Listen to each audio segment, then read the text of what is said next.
La feuille Forecast Analysis vous permet de réaliser des prévisions sur vos ventes. Ici, nous sommes placés sur le marché des vaccins. La feuille se décompose de la manière suivante. Ici, nous avons le nombre de mois que nous pouvons prédire. Nous pouvons aller jusqu'à 24 mois de prévision. Ici, nous avons le mode de décomposition. Ici, on a choisi un mode de décomposition additif. Vous pouvez le choisir grâce à la feuille Time Series Analysis. Ici, nous avons des filtres, le choix de la période d'apprentissage. De base, elle se base sur l'ensemble des données, le coefficient de détermination et l'estimation des ventes sur l'année N+1. Ici, l'estimation haute, l'estimation basse, partant d'un indice de confiance de 95%. Cet indice de confiance, nous pouvons le modifier grâce à ce slider. Ici, on va passer à 99%. Ce que nous allons observer sur la courbe ci-dessous, ça va être un élargissement des mesures basses et hautes de la prévision. Voilà, nous avons une augmentation de cet écart, étant donné que nous avons un indice de confiance plus élevé. Donc ici en bleu, nous avons la prévision et en rouge, les estimations basses et hautes de cette prévision. On va se placer sur une durée plus faible. Nous allons étudier l'impact de la vaccination en officine pour le vaccin.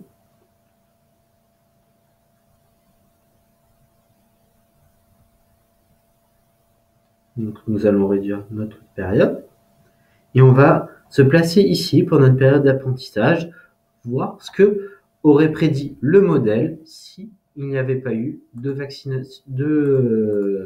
possibilité de vacciner en officine.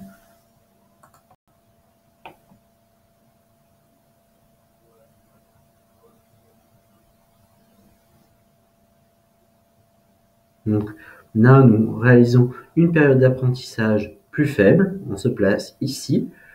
Je rappelle qu'il faut choisir une période d'apprentissage d'à minima 25 mois afin de prendre en compte la composante de saison. Le modèle Python qui est basé sur dont se base cette décomposition a besoin de 25 mois d'apprentissage.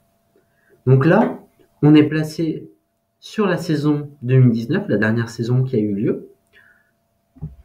Ce qu'on a observé, c'est un pic ici et que ce pic se maintient le mois qui suit. Or, notre prévision, à l'image de ce qu'on a eu les saisons précédentes, a une réduction de ce pic au mois de novembre. Là, notre prévision l'estime également. Donc on peut suggérer que s'il n'y avait pas eu la mesure de possibilité de se vacciner en officine, cette partie-là de personnes n'aurait jamais été vaccinée sans cette mesure. Vous pouvez réaliser ce même genre d'études pour que ce soit des études de ROI, où vous pouvez essayer de déterminer l'impact positif ou négatif sur vos ventes.